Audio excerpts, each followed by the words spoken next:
Passport করার জন্য কাগজপত্র জমা দাও। কি বলতেছে এইসব? পাসপোর্ট করার জন্য কাগজপত্র কেন জমা দেব? কেন জমা দিব মানে? আমি তোমাকে সৌদি আরব পাঠাইতেছি, তোমার জন্য সৌদির একটা ভিসা নিতেছি। কি কইতেছো? আমি কেন সৌদিতে যাবো? আমি এতদিন সৌদি আরব থেকে টাকা ইনকাম করে তোমার লেগে পাঠাই নাই? হ্যাঁ, তুমি দেশে বসে থেকে আরাম করে খাও নাই?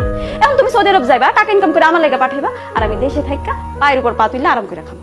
না না, আমি বিদেশ যাইতে পারবো না। তুমি বিদেশ যাইবা না কেন? কারণ আমি জানি আমি বিদেশে গেলে আমি এতদিন দেশে থেকে যা যা করছি তুমিও তাই তাই করবা। তুমি দেশে অন্য ছেলেগুলোদের সাথে ঘুরবা, প্রেম করবা। আমি ইনকাম করে টাকা পাঠাবো, ওই টাকা দিয়ে তোমার করে শার্ট প্যান্ট জামা কাপড় সব কিনে দিবা, তাদের হাত খরচ দিবা। আমি এটা কোনোভাবে মেনে নিতে পারবো না। আমি বিদেশে যাবো।